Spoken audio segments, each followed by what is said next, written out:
Hey guys, today I'm gonna talk about how to remove countertop, and because I'm gonna put a new granite countertop here. I'm flipping this house. The house looks really nice. It has a pool outside. I want to update the kitchen a little bit. So as you can see, I already removed all the cabinet doors, both top and the bottom cabinets, because I'm gonna paint the cabinets. They're really nice shape, so I'm gonna paint them nice. But the countertop itself, you can see it's an old countertop. It's peeling and has marks on it. I'm not gonna sell this to anybody, so I'm gonna rip it. And one important thing that I wanted to talk about it today is what precaution you need to take before you remove it, because removing it is really easy. It's nothing. It's a simple DIY thing, but you need to think of a few things before you do it. So two things that you have to think of is whether you are gonna remove it nicely and not damaging the actual cabinets underneath, and number two is whether you are gonna keep the backsplash. I'm gonna keep the backsplash. So what the most important thing is to make sure that your new countertop is gonna slide right under the backsplash, or there is a difference, and I'm gonna show you how.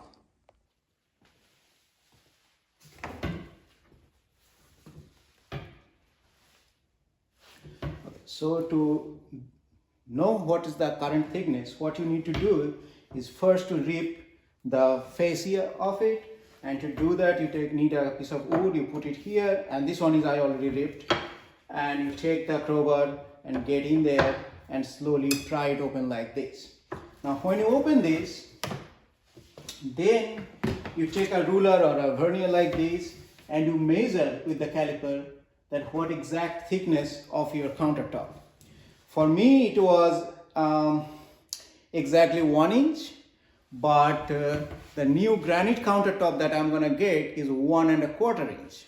So I need a gap here, and I'm gonna show you how to cut that backsplash exactly 1/4 inch so the new countertop will slide perfectly. Before I start cutting or removing anything, I obviously need to do two things. One is I need to remove the stove, get it out of the way, and I need to remove the sink because I'm gonna get rid of it, but also I need to get it out of the way so I can work on the countertop.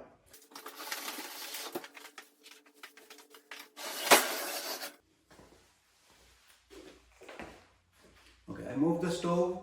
Now I'm gonna go in there, cut off all the plumbing, remove the clips that is holding the sink in place, and then I'm gonna remove the sink. And I need a glove for that.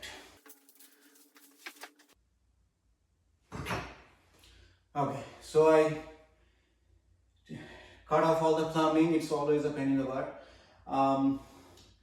So finally I'm done. So no water leaking. I have to turn off the water outside and then remove everything, remove the clips. It took me like half an hour to do this, not 5 seconds. So, but again, it's done. Remove the old garbage disposal and everything. And I'm gonna leave the sink now. That's the fun part.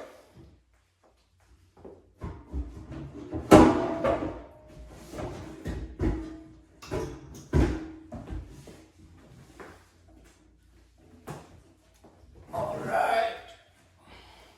Yay. All right, now you can see it's all clean. Let me show you a little up close. So let's put the camera here. So now I'm gonna cut the backsplash right here, 1/4 inch. So the total clearance under the backsplash from the cabinet frame will be 1¼ inch. So the new countertop can go in.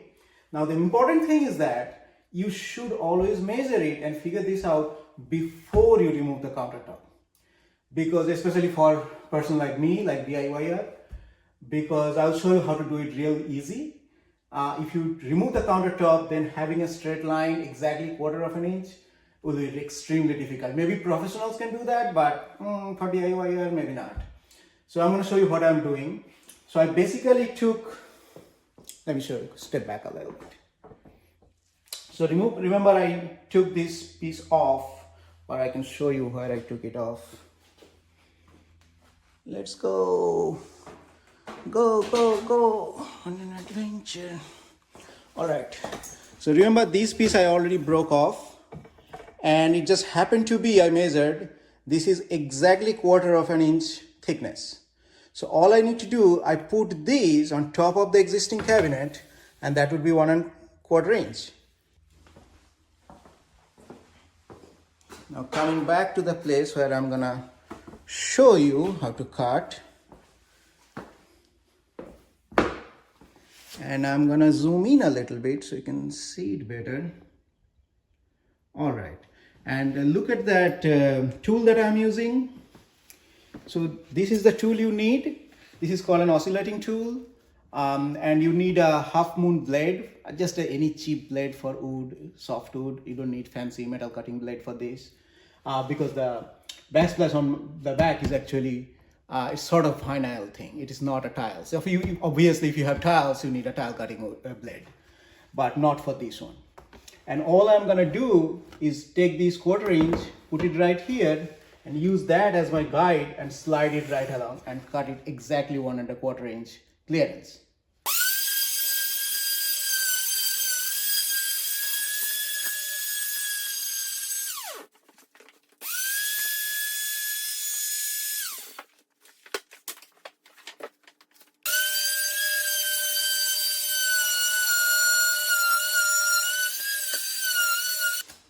It's also probably a good idea to put a mask on because it's creating a lot of dust. I have a vacuum there, but I cannot just stop every 5 seconds and vacuum it.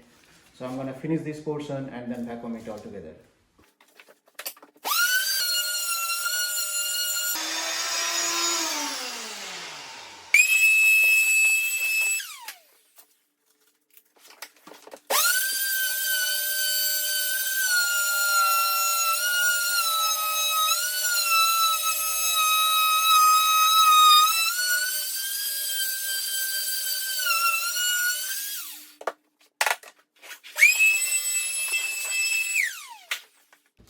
Okay, so the next thing that what we are going to do now is to remove the piece that we just cut.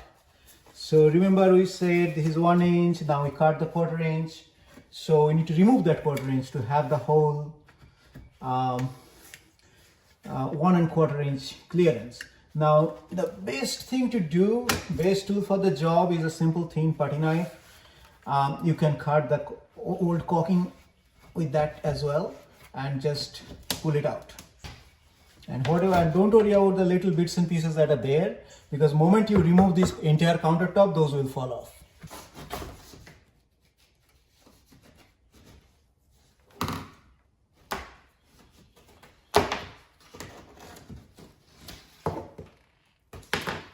Like this.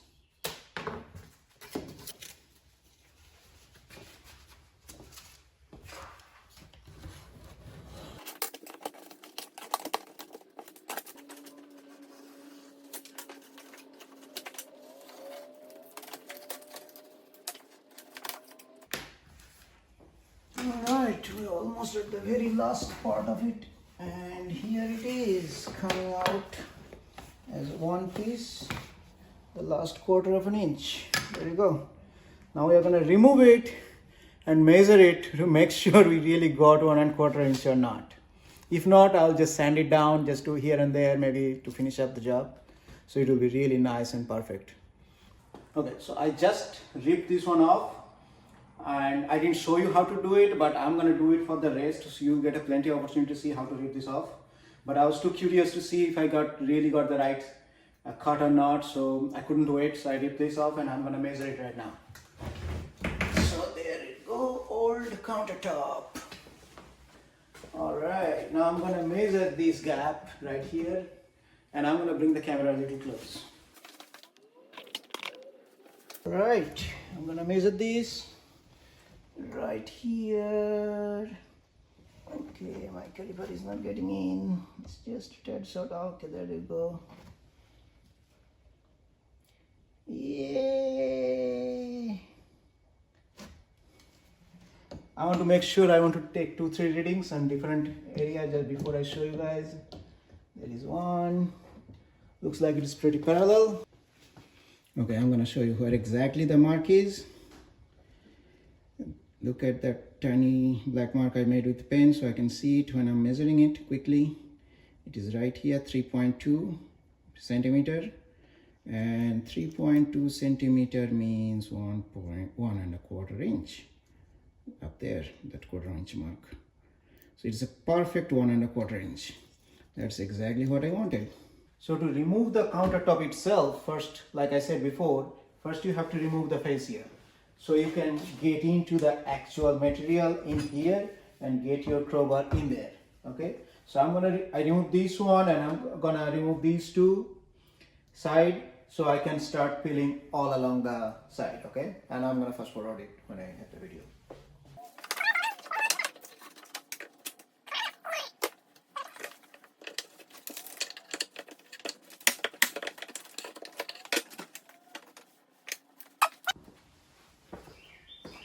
Now this is the tricky area, right?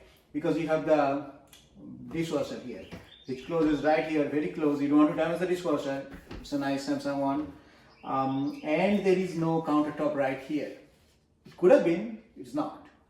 So I have no leverage here. So I'm gonna pull this a little bit and going from the top and pull it like this. I need to be a little careful because again, I don't want to damage the cabinet or the dishwasher, but it can be done.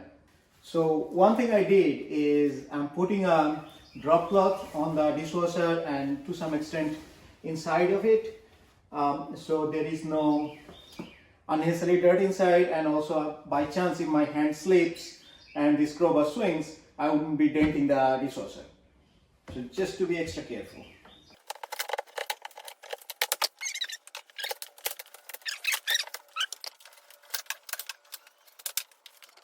Okay, now that I have removed the front panel, I can get inside and start ripping it off.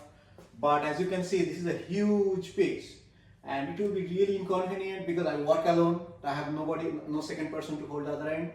So I have to always think ahead and how I want to proceed. And I have to cut it down in certain segments so I can manage it properly. So obvious place, instead of cutting it in the whole length, I'll cut somewhere here, which is already a small bit here and there. And I have to use either a reciprocal saw or a circular saw. I have to see what I have in my truck, and then I'll cut those and try to remove this corner, which is still pretty big to be honest. So I have to see how it goes. Another very important thing to consider is how this dishwasher is mounted. So for most of the dishwasher, it's mounted in the main body upwards to the countertop. So you need to make sure it is not connected to the countertop, when you're moving the countertop. And of course, the best way if you just take the dishwasher out, that's another good thing to do. But in this case, this is mounted on the side to the side cabinets, not to the top. So I'm not going to remove it, and because I'm doing it myself, I have faith in myself, so I'm not going to damage the dishwasher. But if it was connected to the top, then I would have to remove the screws anyway, and since I'm removing the screw, I'll probably would have pulled it out. But I'm not going to do that today. So it's already good. Which is actually another point is very important. Since the new one is coming granite, you cannot screw to the granite. You can, but that's a very complicated process. So not normally people don't do that. So you had to move to the side anyways, and this is already in the side. So I'm kind of saving a step there. So I couldn't find the circular saw in my truck. Circular saw I prefer because you can adjust the depth, how much where you want to cut. So you cut exactly the depth of the countertop and not damaging the cabinet. I couldn't find it. I had the reciprocal saw, but reciprocal saw is nasty, especially when you get to the end part of it. You need to be careful. So I decided instead just use the same oscillating tool. And it has a nice depth, so it will be exactly the depth that I want to cut. So I can cut there, and I have a different type of tool, not the half moon one. I'll show you, and with that I can get in here much easily, which is very narrow. Let me show you 1 second. So I have these kind of square blades, which goes from like this is probably 1.5 inch, this is 2 inch, 1 inch, and a half inch one. So especially this half inch one or the 1 inch one will be perfect to go in there straight and cut it off. So this is, I think, much better tool than anything else right now.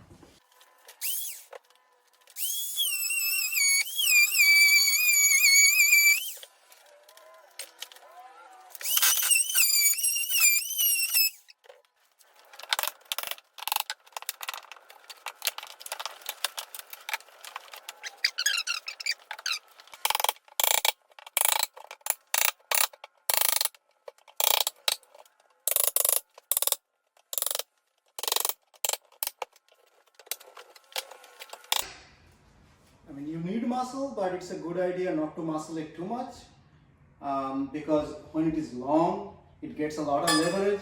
So if you pull it from here and there are still a lot of nails stuck here, it can rip the actual cabinet too. So we need to make sure we go along it, all the nails are pretty much loosened up, and then only we'll pull.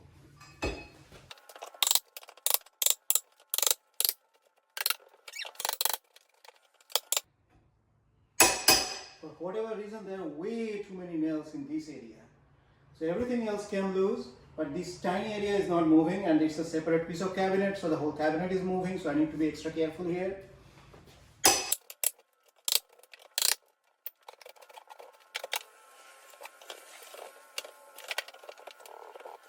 Okay, so this is getting tough because no matter how much I pry, it's not coming out from an area here, because there are beams going on, so probably they nailed here way too many, which they should not be doing. They should be just nailing like this on the side, but they did. And so I'm improvising here, and the obvious thing I'm gonna do is I'm gonna lift this Formica top first so I can see all the nails, and then I'm gonna pry those nails, and then everything will be much easier. Let's hope it will be easy.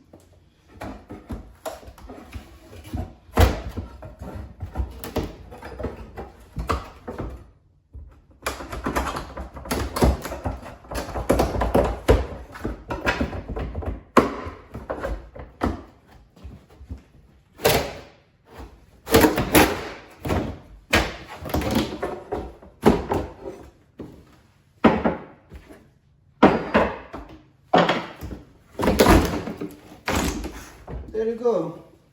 Let's see what's inside.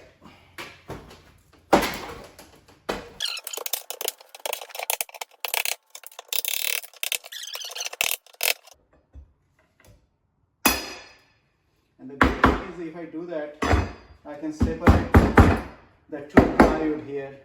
If the one plywood is going like this, one is like this, it will be a lot easier to rip just this plywood.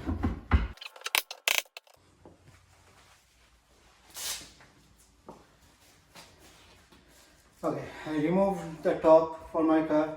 There is underneath. I cut this one here because there is a separation between the two plywood, and so hopefully I can pry these separately, two of them, and remove them.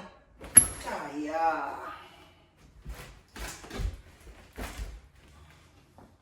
Okay, I should get rid of this. Everything is gonna fall in the dishwasher.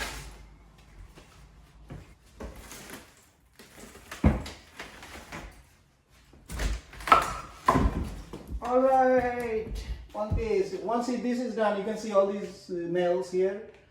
So then I can lift this one from here. It will be much easier.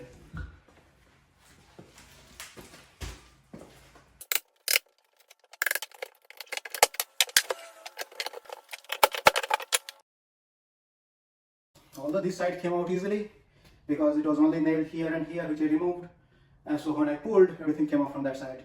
But this is a corner piece, so there are nails around that and nails around that. So it's difficult to pull in any direction. If I try to pull here, those stops, and this one, so I'm not getting any leverage here. So I had to kind of go down and cut this a little bit and try to pull out as many nails as I could. So it just spent like 20 minutes just like one piece. So hopefully it is loose now. Now I'll just muscle it out and see if I can rip it out. Okay.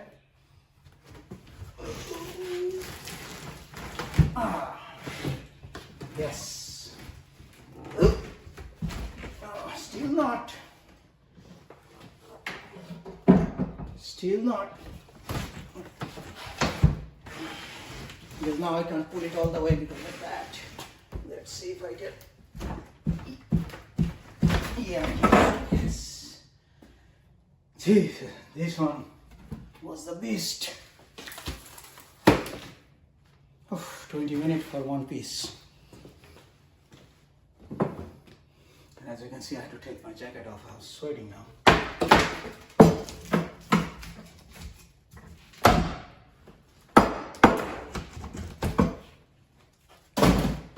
Now I'm gonna need to pull out all these nails and all.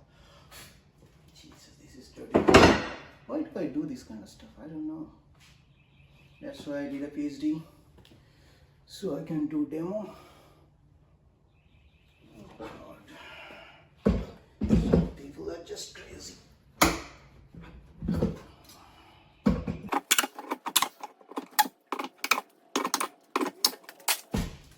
that was easy, thank God. Looks like nothing is out of place. I'm gonna go ahead and make sure everything is level and that gap is still the same everywhere, including this side, and continue on to the other side. Man, I thought it would be a half an hour job. I'm 2 hours in.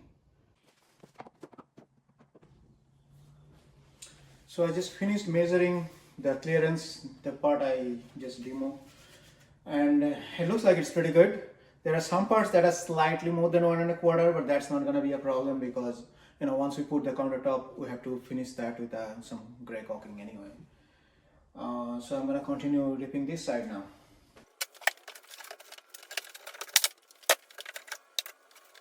Seriously, just look at this.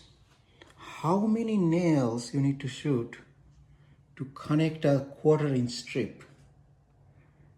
Just because you have a nail gun and you're a trigger happy or someone, I mean, this is ridiculous. Why? So since I struggled so much with that corner, I'm thinking how to best tackle this piece, because this is obviously the largest piece so far. Ripping off this part was nothing. Okay, that's stress. But here I'll have a lot of resistance, because just imagine how many hundreds of nails are there. But I'm actually trying to think in a way like I'll use its size in my advantage. So I'm gonna, instead of trying to do anything here, I'm gonna try to pry from these ends, and then I'll start pulling it up from that end. Because of the length, I will get a really good leverage. So I'm hoping, like, even if there are a lot of nails here, with that leverage I'll be able to pull it up. It's all theory, we'll see.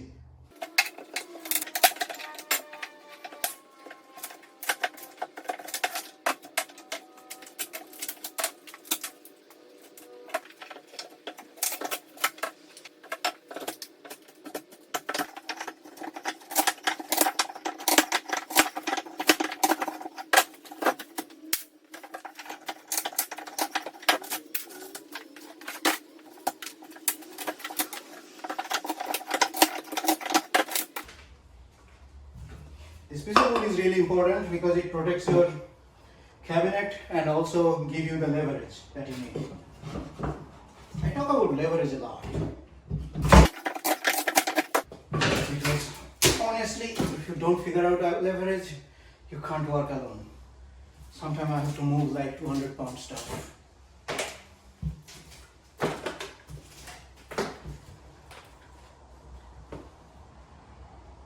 Okay, I think that's enough. I'm not going to rip that anymore. I'll see what happens if I start prying along this and start lifting. I'll get a sense. I'm not saying it will work. I might have to remove it and try a little more, but I'll get a sense, is my plan going to work or not.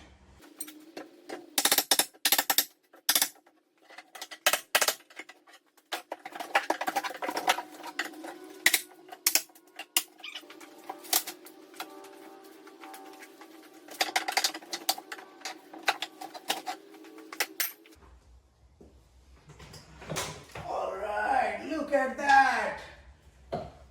Ah, man.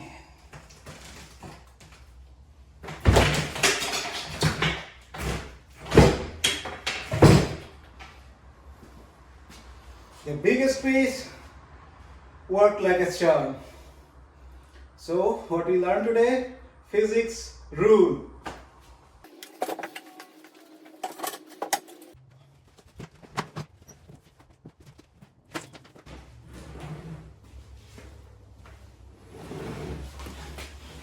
Bye bye.